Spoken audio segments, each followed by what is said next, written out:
এবং নিজে সে ব্লেড দিয়ে ছুরি দিয়ে সে নিজে সেখানে এই অপারেশনটা করতেন। প্রয়োজনে নিজেই হাত পা কেটে ফেলতেন এবং তাদের যে রক্ত বের হতো এবং এই কাটাছাড়া কষ্ট পেল, রোগীরা কষ্ট পেত, কিন্তু আর্তনাদ করলেও মাদকাসক্ত মিল্টন পৈশাচিক আনন্দ ভোগ করতেন। ব্লেড এবং ছুরি দিয়ে কাটাছাড়ার কারণ অধিক রক্তকরণ ও মিল্টনের আসলে প্রাণহৃদয়কে নাড়া দিত না।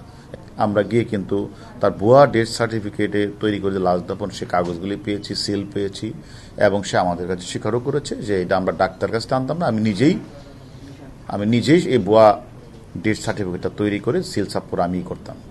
এবং পরবর্তী পর্যায়ে তাকে যখন আমরা অপারেশন থিয়েটারের কথা বলা হলো, সেখানে সে যে ডাক্তার রাখে নাই সেটাও স্বীকার করেছে এবং সে যে তাদের উপরে মানসিক টর্চারটা করেছে, যে সে নিজেই যে এই আশ্রমে যাদেরকে নিয়ে আসা হয়েছে অধিকাংশই হলো প্রতিবন্ধী, বৃদ্ধ, প্যারালাইজ। এই বয়স্ক প্রতিবন্ধী প্যারালাইজ মানুষগঞ্জে তো একটু অ্যাবনর্মাল আচরণ করত এবং সে কারণেই সে তাদের উপরে প্রচণ্ড পরিমাণে নির্যাতন করত, লাঠি দিয়ে পিটাতো।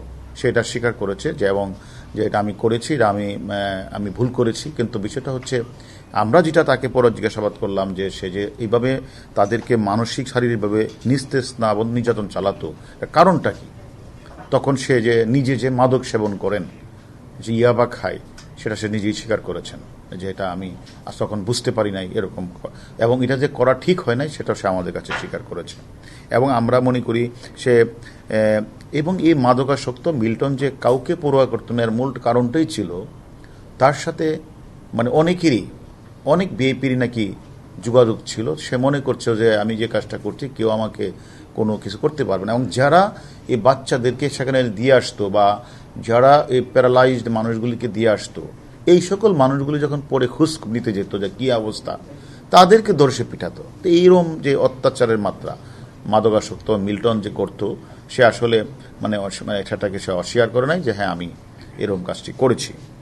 যার কারণে আমরা সে যে আপনারা দেখেছেন সে যে 900 লাশের কথা বলেছেন, এই 900 লাশও কিন্তু সে বলেছে হ্যাঁ আমি বলেছিলাম, এটা বলেছিলাম যে ওই যে সোশ্যাল মিডিয়াতে এগুলি কথাগুলি বললে হয়তো অনেক মানুষ আমাকে টাকা দিবে, টাকা পাঠাবে, এবং সে টাকাটা সে পেত। তখন আমরা বললাম 900 লাশ কোথায়, হিসাব কোথায়?